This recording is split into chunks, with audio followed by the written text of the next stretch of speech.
Bawat ikot ng oasan, may bulong mula sa itaas ng kisam. Ako po si Adonis, 27, taga Quezon Province. Lumipat po ako rito sa Davao noong nakakuha ako ng trabaho sa isang maliit na printing shop sa bayan. Nung una, wala akong problema sa inuupahan kong kwarto. Maliit lang siya, isang kama, isang electric fan, isang lumang aparador, at isang dingding na may nakasabit na oasan. Yung orasan, cell, parang antigong yari pa, may kahoy ang gilid, at yung tunog niya tuwing 12:00 ng gabi ay hindi ko agad nakasanayan. Isang gabi, habang nakahiga ako't nakatingin sa kisam, biglang tumunog ang oasan. 2:00. Yung tipong tunog na tik-tak, tik-tak, klang. Sabay ang malalim na huni.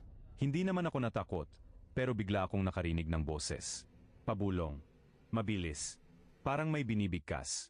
Ikaw na ang susunod. Akala ko guni-guni lang. Pero gabi-gabi, paulit-uli ang bulong. Minsan iba naman sinasabi, buksan mo ang aparador. May nasa ilalim ng kama. Hindi ko sinunod. Hindi ko pinansin.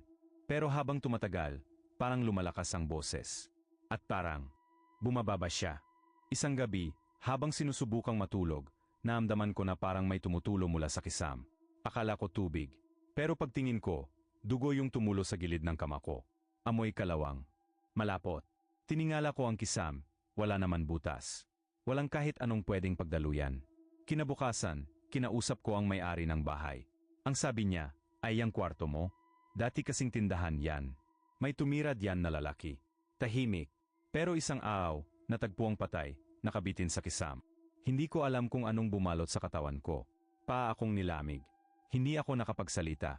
Sabi ko na lang, lilinis lang ako mamaya. Pero ang totoo, gusto ko nang lumipat agad.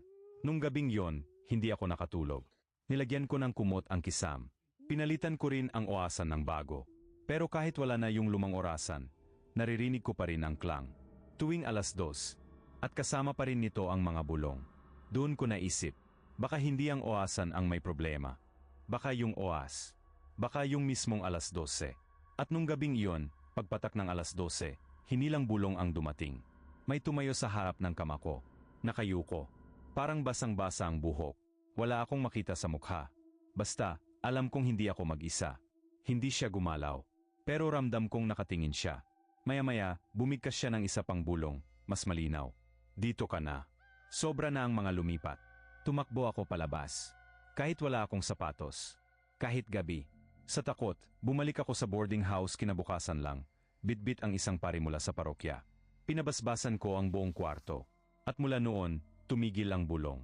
Pero hindi ang tunog ng oasan, dahil kahit wala na ito, naririnig ko pa rin. Ngayon po, lumipat na ako sa ibang apartment. Mas bago, mas maliwanag. Tahimik din. Pero, kahit gaano kahimbing ng tulog ko, tuwing 2:00 ng gabi, napapadilat pa rin ako. Parang hinahanap-hanap ng katawan ko ang tunog ng isang oasan na wala naman doon.